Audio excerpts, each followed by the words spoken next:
কানেকশনটি করে ফেলবো। এখন ব্যাটারি যে পজিটিভ তারটি আছে, ব্যাটারি পজিটিভ তার রিলের এখানে মাঝখানে যে কম্পিউটার আছে, এই কম্পিউটার তারটি সোলার করে দিব। এই আইপিএস এ 9 ভোল্টেজ আমি এই জায়গায় লাগিয়ে দিব, যেহেতু আমার রাউটারটি 9 ভোল্টেজে চলে, তাই রাউটারের সকেটে লাগিয়ে দিব।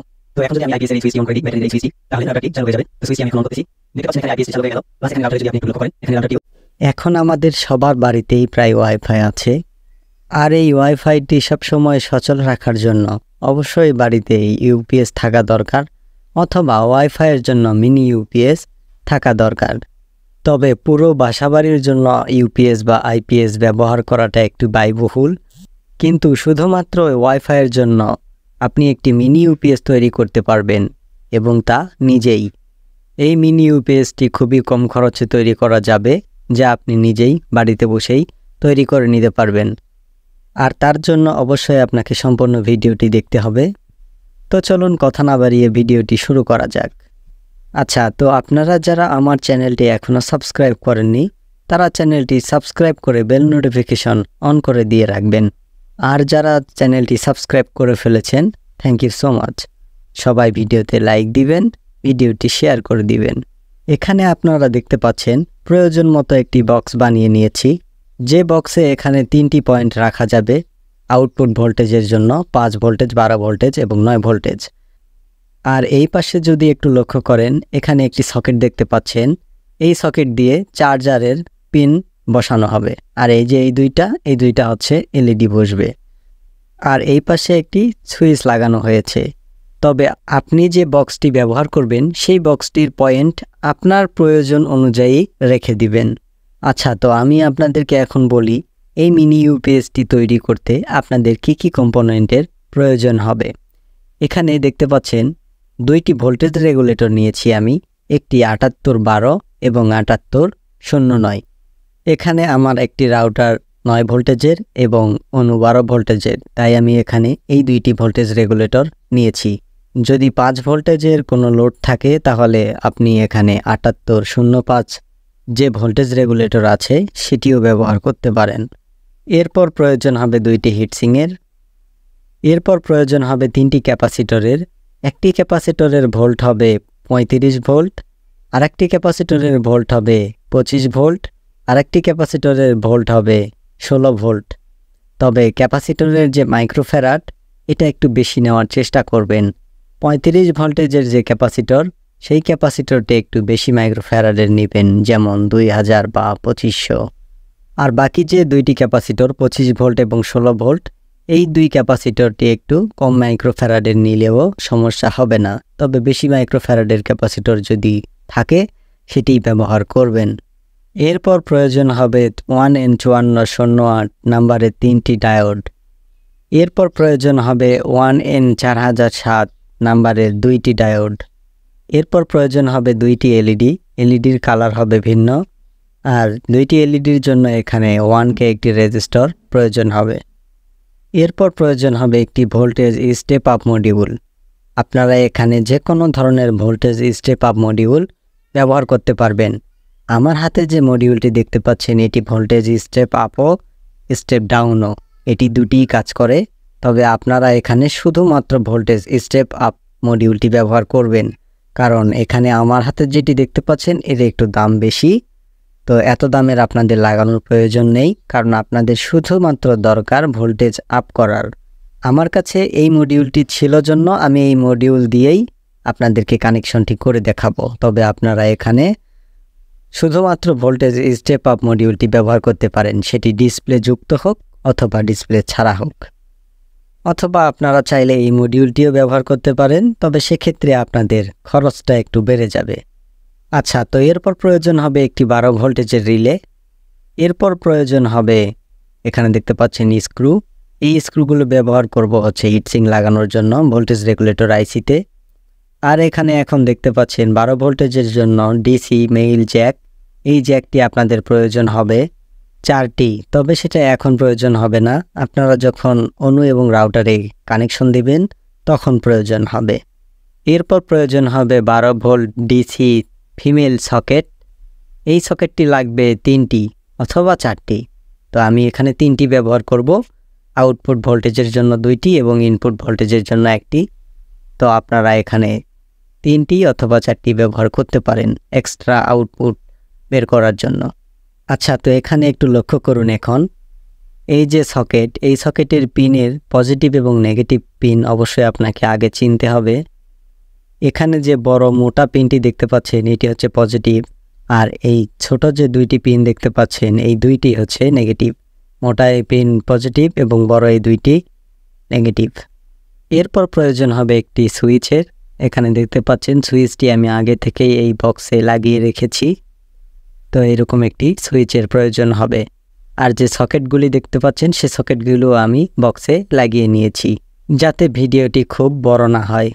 তারপরও একটু ভিডিওটি বড় হতে পারে, কারণ আমি একটি একটি করে জিনিস আপনাদেরকে বুঝিয়ে দেওয়ার চেষ্টা করব। এরপর প্রয়োজন হবে এখানে কিছু পরিমাণ তারগুলি আমি আগে থেকেই ছোট করে কেটে নিয়েছি। এরপর প্রয়োজন হবে একটি 12 ভোল্টেজের ব্যাটারি। আপনারা এই ব্যাটারিটি লিথিয়াম 18650 ব্যাটারি দিয়ে বানিয়ে নিতে পারবেন। এই ধরনের ব্যাটারি তৈরি করবেন কিভাবে সেই ভিডিও আমার চ্যানেলে দেওয়া আছে, দেখে আসবেন। আপনি চাইলে ব্যাটারি বক্সের বাইরেও রাখতে পারবেন, চাইলে বক্সের ভিতরেও রাখতে পারবেন। আপনি চাইলে এখানে 3টি ব্যাটারি দিয়েও 12 ভোল্টেজ তৈরি করে এই বক্সের মধ্যে বসিয়ে দিতে পারবেন। তো চলুন এখন আইপিএসটি তৈরি করা যাক। প্রথমে আমি এখানে 7812 যে ভোল্টেজ রেগুলেটর, সেই ভোল্টেজ রেগুলেটরটি নিলাম। নিয়ে এর যে পিনগুলি, সেই পিনগুলি প্রয়োজন অনুযায়ী বাঁকা করে নিয়েছি। আপনারা দেখতে পাচ্ছেন, আপনারা ঠিক এইভাবেই আগে থেকেই পিনটি বাঁকা করে নেবেন। আচ্ছা, তো এখন এই দুইটি ভোল্টেজ রেগুলেটর একটি কানেক্টরের সাহায্যে ঠিক এইভাবে এখানে সোল্ডার করে দিব। দুই ভোল্টেজ রেগুলেটরের যে মাঝখানের পিন, সেই দুইটি মাঝখানের পিন একটি কানেক্টরের সাহায্যে এইভাবে সোল্ডার করে দিব। এখানে আমি সোল্ডার করে দিয়েছি, দেখতে পাচ্ছেন।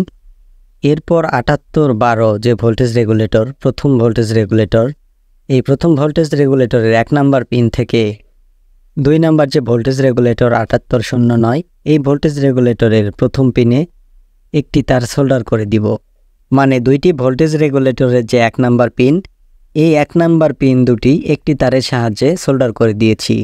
এরপর এখানে একটি লাল তার নিয়েছি, নিয়ে প্রথম যে ভোল্টেজ রেগুলেটর 7812, এই ভোল্টেজ রেগুলেটরের 3 নাম্বার পিনে এই তারটি সোল্ডার করে দিচ্ছি। এরপর একটি কালো তার নিয়েছি, দেখতে পাচ্ছেন। এই কালো তারটি এখানে ভোল্টেজ রেগুলেটরের মাঝখানের এই পিনে সোল্ডার করে দিচ্ছি। এরপর আরেকটি লাল তার নিব। এই লাল তারটি এখানে 2 নাম্বার ভোল্টেজ রেগুলেটরের একদম 3 নাম্বার পিনে সোল্ডার করে দিচ্ছি। এটি হচ্ছে 7809 ভোল্টেজ রেগুলেটর। এই ভোল্টেজ রেগুলেটরের একদম 3 নাম্বার পিনে একটি লাল তার সোল্ডার করে দিলাম, এবং মাঝখানের যে পিনটি আছে সেই পিনে একটি কালো তার সোল্ডার করে দিচ্ছি। এরপর আরেকটি কালো তার নিয়ে ঠিক এখানে এই তারটি সোল্ডার করে দিব, দেখতে পাচ্ছেন। ঠিক এইখানে এই কালো তারটি সোল্ডার করে দিচ্ছি।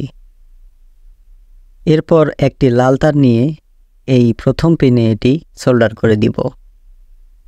এখন এই দুইটি তার একত্র করে পেঁচিয়ে রাখি। এটি হচ্ছে ইনপুটের পজিটিভ এবং নেগেটিভ, আর এটি হচ্ছে 12 ভোল্টেজের পজিটিভ এবং নেগেটিভ। এটা 7812 থেকে এসেছে।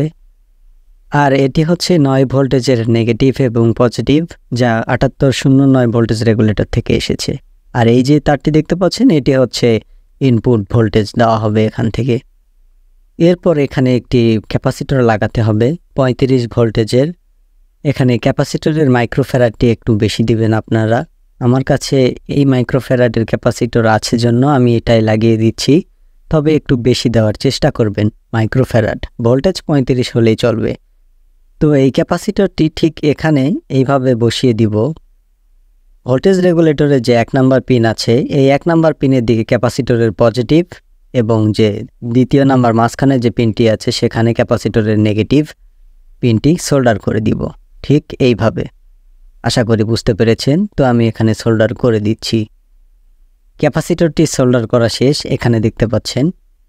এরপর এখানে আমি ভোল্টেজ রেগুলেটরে হিটসিং লাগিয়ে দিয়েছি, দেখতে পাচ্ছেন। আপনারাও হিটসিং ব্যবহার করবেন ভোল্টেজ রেগুলেটরে। এরপর এখানে 7809 যে ভোল্টেজ রেগুলেটর থেকে 2টি তার এসেছে পজিটিভ এবং নেগেটিভ। এই 2টি তার এখানে এই সকেটের পজিটিভ এবং নেগেটিভ পিনে তারগুলি সোল্ডার করে দিব। পজিটিভ তারটি সকেটের পজিটিভ পিনে সোল্ডার করব, এবং নেগেটিভ তারটি নেগেটিভ পিনে সোল্ডার করব। এরপর দ্বিতীয় সকেটে 7812 ভোল্টেজ রেগুলেটর থেকে যে 2টি তার এসেছে, সেই 2টি তার এখানে সোল্ডার করে দিব। পজিটিভ তারটি পজিটিভ পিনে সোল্ডার করে দিব, নেগেটিভ তারটি নেগেটিভ পিনে সোল্ডার করে দিব। এখানে একটু ভালোভাবে লক্ষ্য করুন, দেখতে পাচ্ছেন ঠিক এইভাবে এখানে সোল্ডার করে দিয়েছি।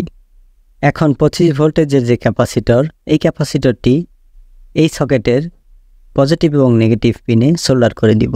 ক্যাপাসিটরের পজিটিভ পজিটিভ পিনে এবং নেগেটিভ নেগেটিভ পিনে সোল্ডার করে দিব এই সকেটে। এরপর 16 ভোল্টেজের যে ক্যাপাসিটর, এই ক্যাপাসিটরটি এখানে 2 নাম্বার সকেটে সোল্ডার করে দিব। এখানে 7809 ভোল্টেজ রেগুলেটর থেকে 9 ভোল্টেজে এসেছে।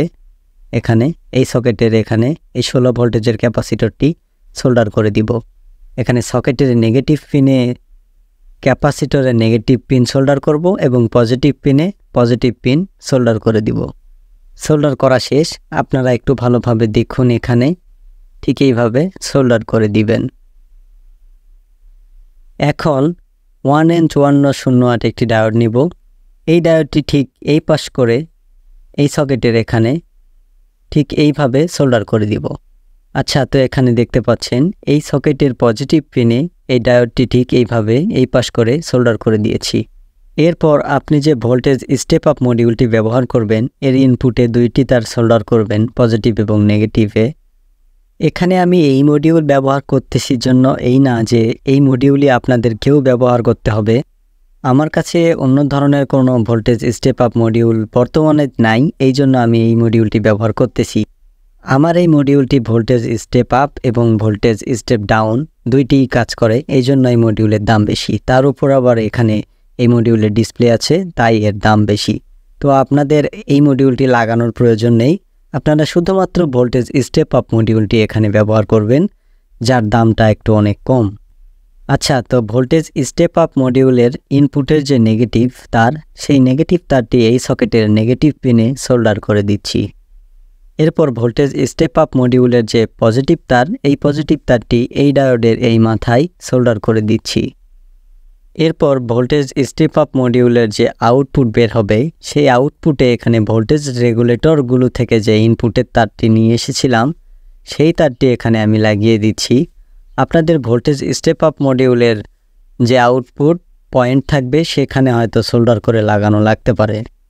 আচ্ছা, আমি একটু আপনাদেরকে আবার ভালোভাবে দেখাই। এই ইনপুটে প্রথমে সকেট থেকে তার এসেছে, আর আউটপুট থেকে এখানে ভোল্টেজ রেগুলেটরে চলে গেছে। আশা করি বুঝতে পেরেছেন। বোঝার যদি কোনো সমস্যা হয় অবশ্যই আমাকে কমেন্টে জানাবেন। এরপর এখানে একটি 12 ভোল্টেজের রিলে নিয়েছি, দেখতে পাচ্ছেন। আপনারা একটি 12 ভোল্টেজের রিলে নেবেন, 12 ভোল্টেজের রিলে। তো এখানে এই পাশে দেখতে পাচ্ছেন রিলের 3টি পিন আর এই পাশে 2টি পিন।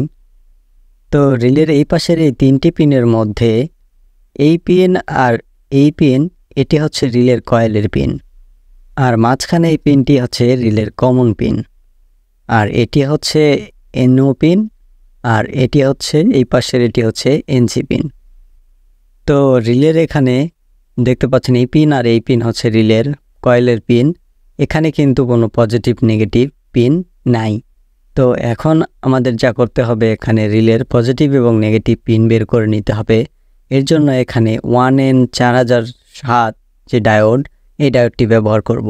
ডায়োডটি ঠিক এইভাবে বাঁকা করে নেবেন আপনারা। নেওয়ার পরে ডায়োডের যে সাদা দাগকাটার দিক এই পাশে দেখতে পাচ্ছেন, এটি যে পাশে থাকবে সেটিই হবে রিলের পজিটিভ পিন। তো আমি এটা এইভাবে এখানে সোল্ডার করে দিব, তাহলে এই পাশের এই পিনটি হবে পজিটিভ পিন। আচ্ছা, তো এখানে আমি সোল্ডার করে দিয়েছি, দেখতে পাচ্ছেন। এখন এখানে 2টি তার লাগাবো, তবে এখানে পজিটিভ তারটি একটি ডায়োডের মাধ্যমে লাগাবো। আগে এই তারের সাথে এই ডায়োডটি এখানে সোল্ডার করব। আপনারা এখানে 1 থেকে 3টি অথবা 4টি ডায়োড ব্যবহার করতে পারেন সিরিজে করে, এখানে রিলেতে পজিটিভ কানেকশন দিতে পারেন। এতে করে আপনার রিলেতে কম অ্যাম্পিয়ার আসবে এবং রিলে কেটে যাওয়ার সম্ভাবনা অনেকটাই কমে যাবে। তো এইভাবে আগে সোল্ডার করে নিয়েছি একটি ডায়োড, আমি দেখতে পাচ্ছেন। তারপরে এখানে এই পজিটিভ পিনে ডায়োডটি ঠিক এই পাশ করে সোল্ডার করে দিব। পজিটিভ পিনটি সোল্ডার করার পরে রিলের নেগেটিভ পিনে একটি তার সোল্ডার করে নিব। দেখতে পাচ্ছেন আমি এখানে একটি তার সোল্ডার করে দিলাম। তো এখন রিলে থেকে পজিটিভ এবং নেগেটিভ তার বের হয়ে গেল। সাদা যে তারটি সেটি হচ্ছে পজিটিভ এবং যে আকাশি কালার তার সেটি হচ্ছে নেগেটিভ। এরপর একটি 1N54 ডায়োড রিলের এনসি পিনে এখানে সোল্ডার করে দিব এবং ডায়োডের মাথায় একটি তার সোল্ডার করে নিব। ডায়োডটি কোন পাশ করে লাগিয়ে নিয়েছি অবশ্যই সেটি লক্ষ্য করবেন। এরপর এই তারটি এখানে ভোল্টেজ স্টেপ আপ মডিউলের ইনপুটের পজিটিভে সোল্ডার করে দিব। আচ্ছা, তো এখন বাকি থাকলো রিলের পজিটিভ এবং নেগেটিভ তার। রিলের পজিটিভ এবং নেগেটিভ এই দুইটি তার সোল্ডার করব চার্জারের জন্য যে সকেটটি ব্যবহার করব এই পাশে, এই সকেটে এই দুইটি তার সোল্ডার করে দিব। সকেটের পজিটিভ পিনে পজিটিভ তারটি সোল্ডার করব এবং নেগেটিভ পিনে নেগেটিভ তারটি সোল্ডার করব। তবে এটা অবশ্যই একদম সকেটের গোড়ায় সোল্ডার করতে হবে। এখানে তারটি লাগানো একটু ভুল হয়েছে। এই যে তারটি দেখতে পাচ্ছেন, এই তারটি এখানে খুলে ফেলব। খুলে সুইচের মাধ্যমে এই তারটি নিয়ে যাব। এখানে একটি সুইচ ব্যবহার করেছি, সেই সুইচের মাধ্যমে তারটি নিয়ে যাব। তো এই তারটি এখানে এখন খুলে ফেললাম। এখন তারটি সুইচের একটি পিনে সোল্ডার করে দিব আর ডায়োডের এই মাথায় একটি তার সোল্ডার করব। করে এই তারটি আবার সুইচের আরেকটি পিনে সোল্ডার করে দিব। তাহলে এখানে সুইচটি বসানো হয়ে গেল। তো এখানে এই তারটি এখন সুইচের এই পিনে সোল্ডার করে দিচ্ছি। আচ্ছা, তো এখন ব্যাটারি লাগানোর পালা। এই যে 12 ভোল্ট ব্যাটারি প্যাকটি দেখতে পাচ্ছেন, আপনারা চাইলে খুব সহজেই ব্যাটারি প্যাকটি বানিয়ে নিতে পারবেন। এই ব্যাটারি প্যাকটি বানানোর ভিডিও আমার চ্যানেলে দেওয়া আছে, অথবা এই ভিডিওর ডেসক্রিপশনেও এই ব্যাটারি প্যাকটি বানানোর ভিডিও লিঙ্কটি আমি দিয়ে দিব। আচ্ছা, তো প্রথমে আমি বক্সের মধ্যে ব্যাটারি প্যাকটি বসিয়ে দিই। এরপরে এখানে ব্যাটারি কানেকশনটি করে ফেলব। এখন ব্যাটারির যে পজিটিভ তারটি আছে, ব্যাটারির এই পজিটিভ তার রিলের এইখানে মাঝখানের যে কমন পিনটি আছে, এই কমন পিনে এই তারটি সোল্ডার করে দিব। দেখতে পাচ্ছেন এখানে আমি ব্যাটারির পজিটিভ রিলের কমন পিনে সোল্ডার করে দিলাম। এরপর ব্যাটারির নেগেটিভ তারটি এখানে মডিউলের ইনপুটের নেগেটিভে সোল্ডার করে দিচ্ছি। দেখতে পাচ্ছেন এখানে মডিউলে কিন্তু ব্যাটারির ভোল্টেজ চলে এসেছে। এখানে যদি আমি সুইচটি অন অফ করি, এখানে মডিউলে যে ব্যাটারির ভোল্টেজ এটা অন অফ হয়ে যাচ্ছে। এখন একটি ডায়োড নিব 1N54। ডায়োডটি ঠিক এইভাবে এই পাশে এখানে সোল্ডার করে দিব। ঠিক এইভাবে সোল্ডার করে দিব। একটু ভালোভাবে দেখাই। এই যে এখানে দেখতে পাচ্ছেন, ঠিক এইভাবে আপনারাও সোল্ডার করে দিবেন। এরপরে যে ডায়োডটি লাগিয়ে দিলাম, সেই ডায়োডের মাথা থেকে আরেকটি তার সোল্ডার করব। করার পরে তারের অপর প্রান্তটি এখানে রিলের কমন পিনের এখানে ব্যাটারির পজিটিভ এসেছে, তো এখানে রিলের এই কমন পিনে এই তারটি সোল্ডার করে দিব। এই যে এখানে এটি সোল্ডার করে দিব। এখন এখানে শুধুমাত্র এলইডি লাগানো বাকি আছে। যখন কারেন্ট দিয়ে চলবে তখন একটি এলইডি চলবে, আর কারেন্ট যখন চলে যাবে, যখন ব্যাটারি দিয়ে ব্যাকআপ নেবে, তখন আরেকটি এলইডি চলবে। এখানে কারেন্ট চলা অবস্থায় সবুজেই বাতি জ্বলবে এবং কারেন্ট চলে গেলে হলুদেই বাতি জ্বলবে। সেই সিস্টেমটি এখন করব। তো তার জন্য এখানে দুইটি বাতির নেগেটিভ পিন একত্র করে সোল্ডার করে দিয়েছি, আর সেখান থেকে 1K রেজিস্টর একটি সোল্ডার করে নিয়েছি, যা আপনারা খুব ভালো মতোই দেখতে পেলেন। এরপর এখানে 1K রেজিস্টর থেকে একটি তার সোল্ডার করে নিব এবং দুই বাতির যে পজিটিভ লেগ বাকি আছে, সেই দুই পজিটিভ লেগ থেকে দুইটি তার সোল্ডার করে নিব। এখানে সবুজ বাতির জন্য লাল তার সোল্ডার করে নিচ্ছি এবং হলুদ বাতির জন্য একটি সাদা তার সোল্ডার করে নিচ্ছি। এখন দুইটি এলইডির যে নেগেটিভ তার, এই নেগেটিভ তার এখানে মডিউলের ইনপুটের নেগেটিভে সোল্ডার করে দিচ্ছি। এখানে একটু লক্ষ্য করুন, দেখতে পাচ্ছেন এখানে দুইটি এলইডির নেগেটিভ তার মডিউলের ইনপুটের নেগেটিভে সোল্ডার করে দিয়েছি। এখন বাকি থাকলো দুইটি এলইডির পজিটিভ তার। আচ্ছা, তো দুইটি এলইডির মধ্যে সবুজ এলইডির যে পজিটিভ তার, এই তারটি এখানে সকেটের এই পজিটিভ পিনে এই তারটি সোল্ডার করে দিব। একদম পিনের গোড়ায় এই তারটি সোল্ডার করে দিব, সবুজ এলইডির পজিটিভ এই তারটি। এখন বাকি থাকলো শুধু হলুদ এলইডির পজিটিভ তার, আর সেটি লাগানোর জন্য এখানে এই ডায়োডটি খুলে ফেলতে হবে আগে। রিলে থেকে 1N54 এই ডায়োডটি খুলে ফেলব। এখানে আপনারা একটু ভালোভাবে লক্ষ্য করবেন। তো ডায়োডের ওই পাশে যে তারটি লাগানো ছিল সেই তারটি এখানে সরাসরি সোল্ডার করে দিচ্ছি এই এনসি পিনে। শুধু ডায়োডটি সরিয়ে ফেলব, তার একদম ঠিক থাকবে। এরপর এখানে সুইচের এখানে একটু ভালোভাবে লক্ষ্য করুন। সুইচের এই পিন থেকে এই তারটি খুলে ফেলব, মডিউলে যেটি চলে গেছিল। তো এইখানে এখন সুইচের এখানে এই ডায়োডটি লাগিয়ে দিব। তো ডায়োডটি ঠিক এই পাশ করে এখানে সুইচে সোল্ডার করে দিব, দেখতে পাচ্ছেন। দেওয়ার পরে ডায়োডের এই মাথায় এই তারটি আবার সোল্ডার করে দিব। যে তারটি খুলে ফেলছিলাম সুইচের এই পিন থেকে, সেখানে এই তারটি ডায়োডের এখানে লাগিয়ে দিব। মানে শুধুমাত্র এখানে ডায়োডটি ব্যবহার করলাম, আর রিলের ওখান থেকে শুধু ডায়োডটি সরিয়ে ফেলেছি। আচ্ছা, তো এখন হলুদ এই এলইডির পজিটিভ তারটি সোল্ডার করে দিব। এই তারটি সোল্ডার করতে হবে সুইচের এই পিনে, মানে ডায়োড যে বসালাম এই ডায়োডের একদম গোড়ায়। তো এই তারটি আমি এখন এখানে সোল্ডার করে দিচ্ছি। আমি যেভাবে কানেকশনটি করেছি আপনারাও ঠিক সেভাবেই করবেন, তাহলে আপনাদের আর ভুল হওয়ার সম্ভাবনা থাকবে না। আর আপনারা যে কোনো ধরনের কাজ করতে সেই কাজটি বুঝে শুনে করবেন, এতে করে সেই কাজের মধ্য থেকে অনেক কিছু শিখবেন এবং পরবর্তীতে নতুন কোনো কাজের ক্ষেত্রে নিজেই ধারণা পেয়ে যাবেন। আচ্ছা, তো এখানে সম্পূর্ণ কানেকশন করা শেষ। এখন শুধু এই কম্পোনেন্টগুলো এই বক্সের মধ্যে সঠিকভাবে সাজিয়ে রাখার পালা। তো আমি এখন এখানে আপনাদের ভোল্টেজ একটু চেক করে দেখাই, যেহেতু ব্যাটারি এখানে লাগিয়ে ফেলেছি এবং সকল কানেকশন করা শেষ। তবে এখানে আপনি যে ভোল্টেজ স্টেপ আপ মডিউলটি ব্যবহার করবেন সেই মডিউলের যে ভোল্টেজ সেট করবেন সেটা 15 থেকে 16 অথবা 18 ভোল্টেজের মতো সেট করে দিবেন। কারণ আপনি যখন 12 ভোল্টেজের একটি ব্যাটারি দিয়ে এই আইপিএসটা চালাবেন, তখন 12 ভোল্টেজের একটু যখন চার্জ কমে যাবে ব্যাটারির, তখন হয়তো আপনার 12 ভোল্টেজের যে লোডটি চলবে সেটি অফ হয়ে যেতে পারে।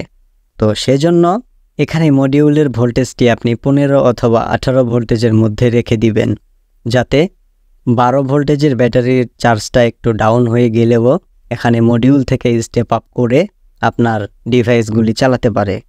আচ্ছা, তো এখানে আমি 15 ভোল্টেজের মতো সেট করে দিলাম। এখন আমি আপনাদেরকে একটু আউটপুট ভোল্টেজগুলি চেক করে দেখাই, মানে 9 ভোল্টেজ এবং 12 ভোল্টেজ। তো এর জন্য মাল্টিমিটার নিব। এখানে ভোল্টেজ আপনাদের চেক করার প্রয়োজন পড়বে না, কারণ 7812 যে ভোল্টেজ রেগুলেটর আইসি এটি দিয়ে 12 ভোল্টেজই পাবেন আপনি, আর 7809 যে ভোল্টেজ রেগুলেটর এটা দিয়ে আপনি 9 ভোল্টেজই পাবেন। তারপরও আমি আপনাদেরকে দেখাচ্ছি। তো এখানে আউটপুট ভোল্টেজ চেক করার জন্য আমি একটি ডিসি 12 ভোল্টের যে মেইল পিন আছে সেই মেইল পিনটা এখানে খুলে নিলাম, আর এখানে এটি 12 ভোল্টেজের সকেটে লাগিয়ে দিলাম। তো এখন যদি আমি এখানে ভোল্ট পরিমাপ করি, দেখতে পাচ্ছেন 12.3 ভোল্টেজের মতো দেখাচ্ছে। তো এখানে আপনি 12 ভোল্টেজের যে কোনো লোড চালাতে পারবেন। আর 9 ভোল্টেজের এটাতে যদি দেখি, দেখতে পাচ্ছেন 8.9 ভোল্টেজ দেখাচ্ছে, মানে এটা 9 ভোল্টেজই বলা চলে। একটু কম বেশি হতে পারে, আপনার একটু 9-এর উপরও যেতে পারে, একটু কম হতে পারে, এতে কোনো সমস্যা হবে না। এখানে আপনি যে কোনো ধরনের 9 ভোল্টেজের ডিভাইস চালাতে পারবেন। আচ্ছা, তো এখন আমি বক্সের মধ্যে এই সকল কম্পোনেন্টগুলি সাজিয়ে খুব সুন্দরভাবে বসিয়ে দিব আঠা অথবা ফোম টেপের সাহায্যে। আপনারা যে কোনো পদ্ধতিতে এই কম্পোনেন্টগুলো বক্সের মধ্যে বসিয়ে নেবেন, আপনারা যে বক্সটি তৈরি করবেন সেই বক্সের মধ্যে। তো আমি এখন এই কম্পোনেন্টগুলো সাজিয়ে নিব। তো সেটি আর আমি আপনাদেরকে দেখাচ্ছি না, কারণ ভিডিওটি এমনিতেই অনেক বড় হয়ে গেছে। তো এরপরে আমি আপনাদেরকে দেখাবো একটি রাউটার চালিয়ে, যা অনেক সুন্দরভাবেই চলবে। তো আপনারা চ্যানেলটি সাবস্ক্রাইব করে চ্যানেলের সাথেই থাকবেন। আশা করি আপনারা এখান থেকে অনেক কিছুই শিখতে পারবেন। আচ্ছা, তো দেখতে পাচ্ছেন এখানে বক্সটি একদম আমি লাগিয়ে ফেলেছি। তো এখন আমি আপনাদেরকে দেখাই বিদ্যুৎ থাকা অবস্থায় এবং না থাকা অবস্থায় এই আইপিএসটি কিভাবে চলে, এবং একটি রাউটারও চালিয়ে দেখাবো আপনাদেরকে। আইপিএসে যে সুইচটি ব্যবহার করেছি এটি দিয়ে শুধুমাত্র ব্যাটারির কানেকশনটি আপনি অন অফ করতে পারবেন, কারণ এটি আপনার প্রয়োজন। তো দেখতে পাচ্ছেন এখানে সুইচটি অন অফ করার ফলে ব্যাটারির কানেকশনটি আপনি অন অফ করতে পারতেছেন। আর কারেন্ট দিয়ে যখন চলবে, মানে একটি চার্জার দিয়ে যখন চলবে, তখন এই যে এই সকেটে চার্জার পিনটি লাগিয়ে দিতে হবে। এই চার্জার পিনটি যখন আপনি লাগিয়ে দিবেন তখন ব্যাটারির লাইনটি অটোমেটিক অফ হয়ে যাবে, এবং চার্জার দিয়ে আইপিএসটি চলতে থাকবে। আবার যখন চার্জার পিনটি আপনি খুলে ফেলবেন তখন এটি ব্যাটারি দিয়ে ব্যাকআপ নেওয়া শুরু করে দিবে। তো প্র্যাকটিক্যালি আমি আপনাদেরকে একটু দেখিয়ে দেই। এখানে আমার হাতে দেখতে পাচ্ছেন 12 ভোল্টেজের একটি চার্জার পিন, তবে এখানে একদম রাইট 12 ভোল্ট নেই, এখানে একটু বেশি আছে, 13 ভোল্টেজ 14 ভোল্টেজ অথবা 15 ভোল্টেজের মতো আছে। তো এই চার্জার পিনটি যদি আমি এই সকেটে লাগিয়ে দেই, আর এখানে অবশ্যই আইপিএসটি অন রাখতে হবে, ব্যাটারির কানেকশনটি এই অন রেখে দিলাম।